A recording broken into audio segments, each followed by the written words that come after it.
नागा साधु हिंदू धर्म के सबसे रहस्यमय और पूजनीय तपस्वियों में से एक हैं, जो भगवान शिव के प्रति अपनी गहन आध्यात्मिक निष्ठा के लिए प्रसिद्ध हैं।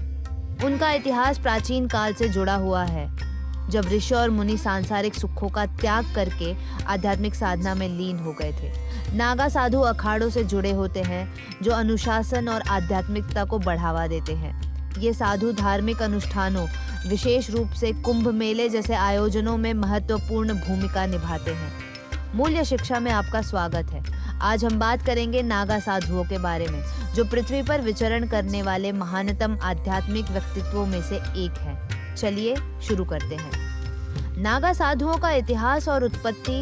नागा शब्द का अर्थ नग्न होता है और ये तपस्वी सदियों से मौजूद हैं, भले ही इनके अभ्यासों का कोई लिखित प्रमाण न हो।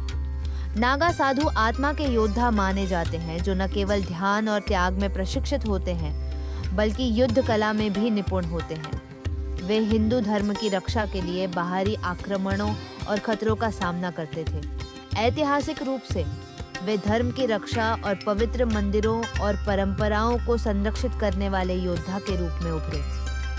उनकी आध्यात्मिक जड़ें भगवान शिव से जुड़ी हुई हैं, जिन्हें वे परम तपस्वी और भौतिक संसार से वैराग्य के प्रतीक के रूप में पूजते हैं। त्याग का जीवन और साधना। नागा साधु एक पूर्ण वैरागी जीवन जीते हैं। वे सभी भौतिक वस्तुओं जैसे कपड़े, भोजन और पारिवारिक संबंधों का त्याग कर देते हैं। उनका पूरा जीवन मोक्ष, आत्मिक मुक्ति प्राप्त करने के लिए ध्यान, योग और कठोर तपस्या को समर्पित होता है।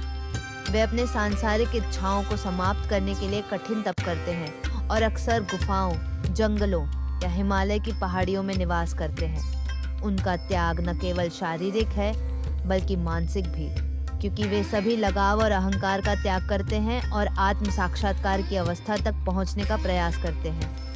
नागा साधुओं का अनोखा स्वरूप। नागा साधु अपने विशिष्ट रूप के लिए जाने जाते हैं, जो गहरे प्रतीकात्मक अर्थ से भरा होता है।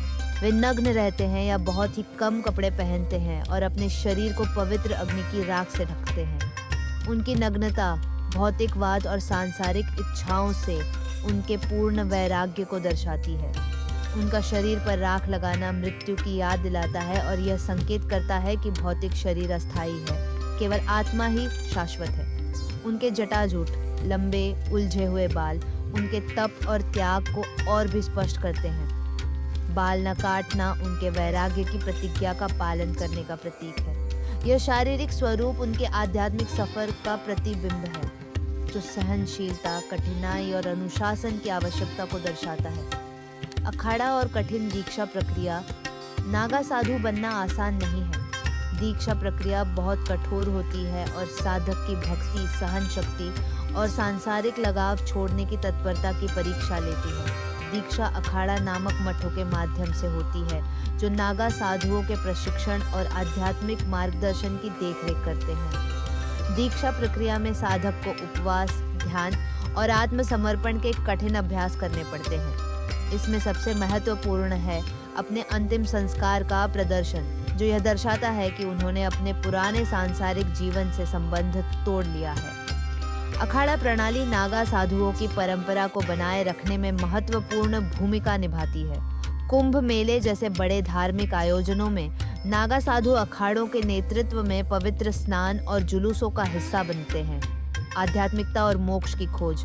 नागा साधुओं का जीवन मोक्ष की खोज पर आधारित है, जो जन्म और मृत्यु के चक्र से मुक्ति है। उनके तपस्वी जीवन का उद्देश्य सांसारिक सुखों को छोड़कर ईश्वर से जुड़ना है।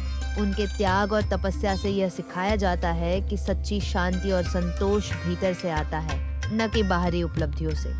नागा साधु अपने जीवन के माध्यम से यह दर्शाते हैं कि आध्यात्मिक जागरूकता का रास्ता न केवल त्याग से भरा है, बल्कि अनुशासन, सहन शक्ति और उच्च शक्ति के प्रति आत्मसमर्पण से भी।